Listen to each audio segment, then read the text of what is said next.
Education for one, education for all. Momshi, how are you? Oh my God, after all these years? Hindi, agi dito ang pandemic. And you know what makes pandemic more kanang memorable siya? It's because ang atong mga kids, kay nausab ang ilahang most of their Na day. ako, nag-lisod talaga ako noon. Nag-lisod ka mga mga nag-lisod ka mo.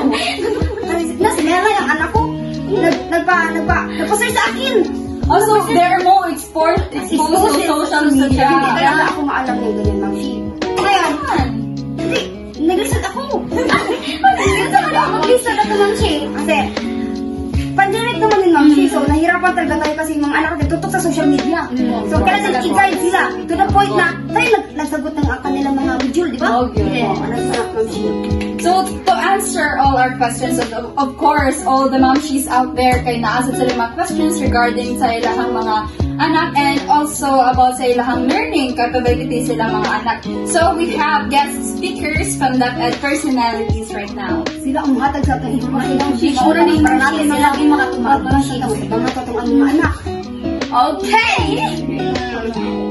So, let us now welcome our guest speakers from the Department of Education. We have Ms. Sara Duterte, our Secretary of Education. And we have the Bureau of Curriculum Development and Learning Delivery, si Miss Ruby Torrio. And our Educational Management Information System Division, Miss Marietta C. Atienza. Our Undersecretary for Curriculum and Teaching in DepEd, Miss Gina Oguno. And also our Regional Director of Region 7, Mr. Celestiano T. Jimenez. And last, our teacher in education, Ms. Jemarie Sosas. Oh, welcome, Thank you for your See you today. Alright, how are you, madam? First time to come around? Pleasure to meet you all. Okay. So, sir and mom, so you know already that the education has a lot of changes, especially when pandemic comes, di ba? So, for sure that not just us, momshies, but also momshies up there are a lot of questions in their mind regarding of the trends and issues about the education. So we have prepared some questions and we are hoping that you might answer these questions also. So, that's it. So, Ms. Atienza, I have a question. So, knowing the features of AI, what are the advantages of using AI, especially to students right now?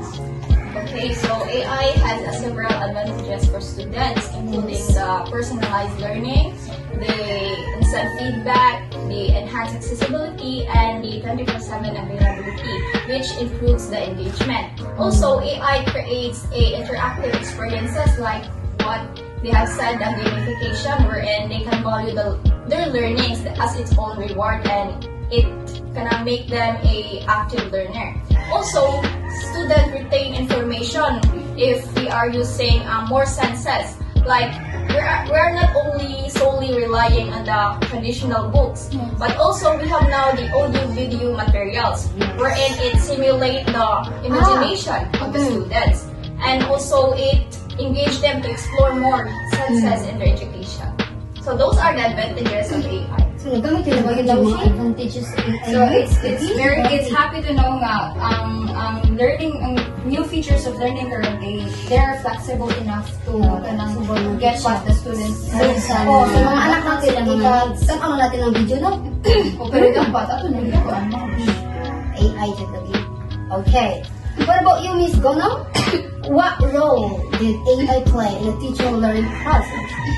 So, as an Undersecretary for Curriculum and Teaching of Department of Education, so I would say artificial intelligence has emerged as a transformative tool in education.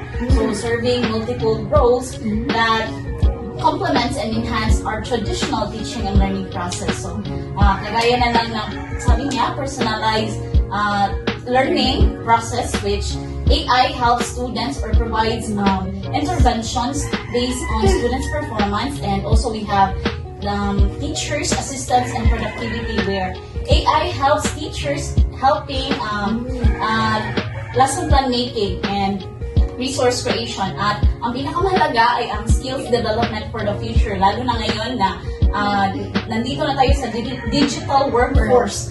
And it develops critical thinking of the students based or through the help of AI-assisted problem-solving skills. Yun lang. Wow, grabe na jud kayo kuan help ang AI karon mas. Nasa tamang kamot talaga.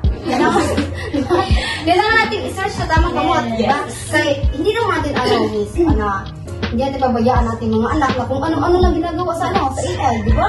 Kailangan may guide tayo sa mga nangyayang shit. Kasi nga mga bata pa yun, di ba?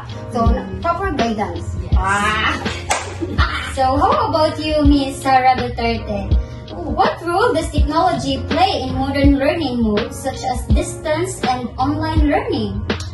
So, Miss Donna mentioned earlier na di more on digital na kita. Oh yes, And, digital. and ang technology, gamit kayo siya during the pandemic, as what I mentioned earlier, nga para dili ma-stop ang learning sa students, need of online classes, but also, ang mga technology users po, need po sila ganang netiquette. Okay. In terms of the proper usage, like, in terms of data gathering sa ilang for their studies, need po guidance from their teacher and also from their parents.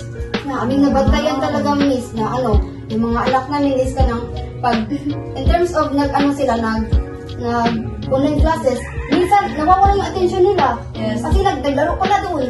Tapos Need need nila. guidance. Oo, need pala ng proper ng Proper education. So, of course, we would not Medyo na to kaligtan ng atong guest speaker na teacher. So, Miss, as an instructor, is it challenging that considering the continuous changes in education, featuring these modes of learning and integration of AI tools? Well, it's really challenging for us instructors to navigate the ever-changing educational landscape, like the integration of the pedagogical tools, the new modalities of learning, the AI tools that creates dynamic environment that requires us to have adaptation and learning. So this ongoing process is really challenging for us because we need to adapt it and observer. Yes, adapt and like You learn po na to sa mga Pwede din surplus yun, ma'am. students. Oo, talaga. yes. So, it is very important for mga knowing that the features of education kay the kind of changes, especially this AI. So, dili dyan na ma-avoid nga there are disadvantages.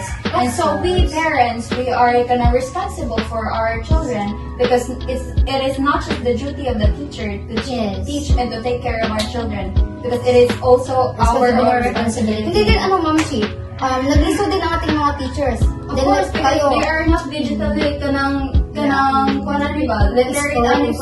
they are also learning. Yes. So, ang mga teachers na to karon, they are also learning because they are adapting the digital world. Tayo Ma'am Shi, kailangan natin mag-learn, di ba? Oo, of course. Mag-learn talaga. Lisod na kaayo na dito sa ato ang Mag-grade 6 na yun? Ay, mag-grade 2 pala? Kapala yung kaayo.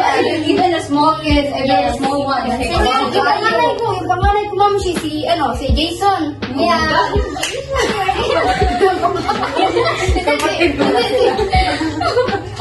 Hindi talaga, Ma'am Shi. Yung panganay ko si Jason. O bantay na kayo siya. Hindi! Ano yung gamification? Akala niya gamification.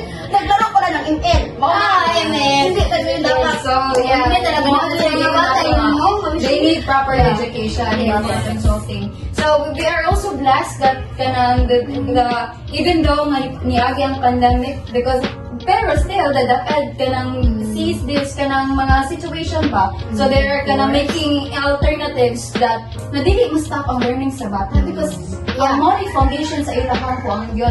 Nagamit ako ng AI ni Ma'am Shi. Learning is continuous. Yun pala yun. Ito na, Ma'am Shi, it's a continuous process. Sa Prof Ed pala yun. Nakita ko. So, di ba, kita po, naabot tayo. Wala naman tayong Prof Ed noon. Ay, wala tayong Prof Ed. English pero yun pinang sa amin.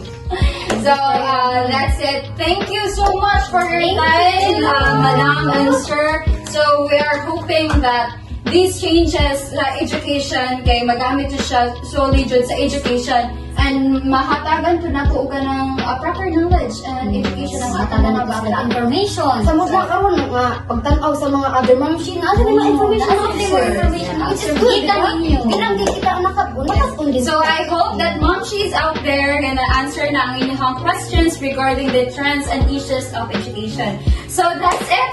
See you on our next segment. Goodbye everyone. Goodbye. Bye.